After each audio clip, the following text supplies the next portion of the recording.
So che hai con te Benissimo. un ospite importante. Abbiamo una sorpresa gradita, è un ospite che ci accompagna nelle diverse edizioni e che ci riserva sempre delle informazioni di prima mano. È con noi Marco Di Giugno, direttore dell'ufficio legale Ciao di Marco. ENAC, Ciao Lucio, buon una conoscenza pomeriggio di a tutti tutti. noi. Marco, grazie per aver accettato No, l'invito, per essere qua con noi e ne approfittiamo subito per avere delle informazioni di prima mano. Tu hai un osservatorio privilegiato su tutto ciò che succede nel mondo dell'aviazione civile e non solo. E allora ti chiediamo subito, qual è lo scenario 2021? Vedi dei segnali di ripresa? Le compagnie si stanno riorganizzando?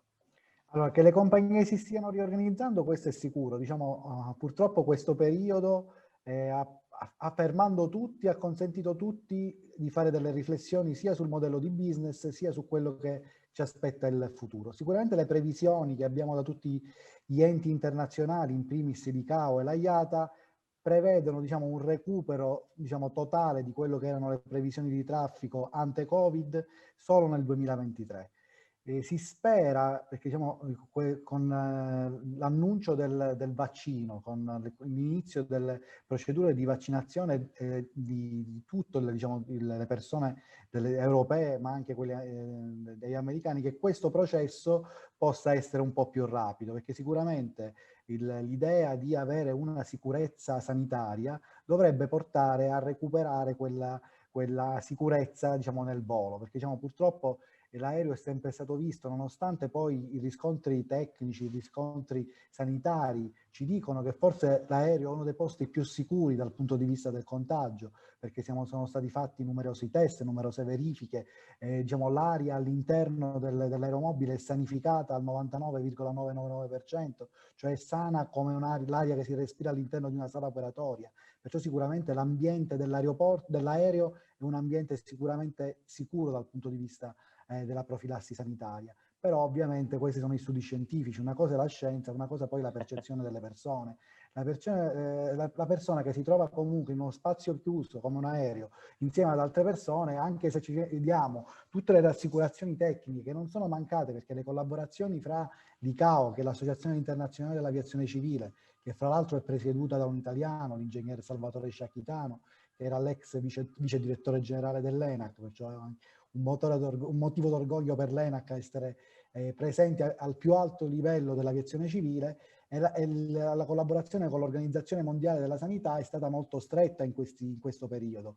Diciamo, i documenti che sono stati emanati congiuntamente da queste autorità hanno dato tutte le rassicurazioni del caso. Però, ripeto, una cosa è l'aspetto tecnico, una cosa è il sentito della gente. Perciò Certo. diciamo, forse la gente col vaccino si sentirà più sicura di qualsiasi altro tipo di rassicurazione tecnica. Ecco E, Marco, diamo anche un'altra rassicurazione, perché poi sai, certo, gli operatori turistici hanno una grande paura latente, non la dicono fino in fondo, ma rimane nella testa.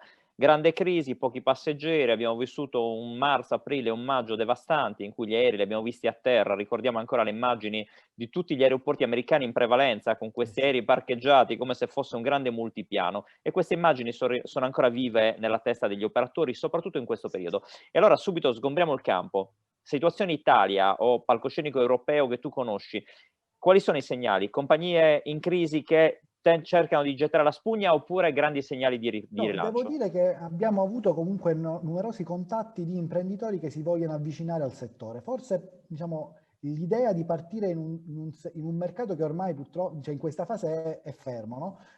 Ci possono essere possibili nuove iniziative imprenditoriali. Fra l'altro, è freschissima come notizia, abbiamo rilasciato una nuova certificazione di operatore aereo per una compagnia aerea italiana, la Ego Airways, che inizierà le sue attività nella prima metà del 2021, ha già la certificazione, ha già gli aeromobili pronti e sta cominciando a programmare la sua diciamo, avventura imprenditoriale nel settore del trasporto aereo. Insieme a questo ci sono piccole iniziative anche di collegamenti regional, anche legati ad aerei di piccolo taglio, tipo ATR, una sorta di sinergia fra i produttori, perché diciamo anche un altro settore che è in grosse difficoltà è il settore produttivo degli aeromobili. Sia Boeing che Airbus hanno avuto numerose disdette dal punto di vista degli ordini, però a fronte delle disdette i vettori più avveduti, tipo Ryan, se voi avete sentito le ultime notizie di stampa, hanno In questa fase di difficoltà vogliono sfruttare questa fase per potersi rilanciare e accaparrarsi nuovi ordini di aeromobili nuovi.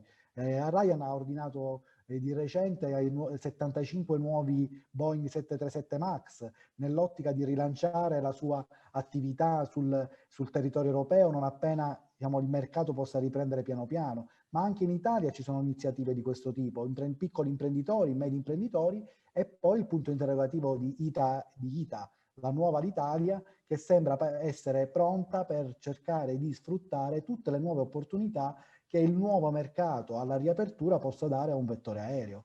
Devo dire che cos'è che l'Italia ha fatto in più rispetto agli altri?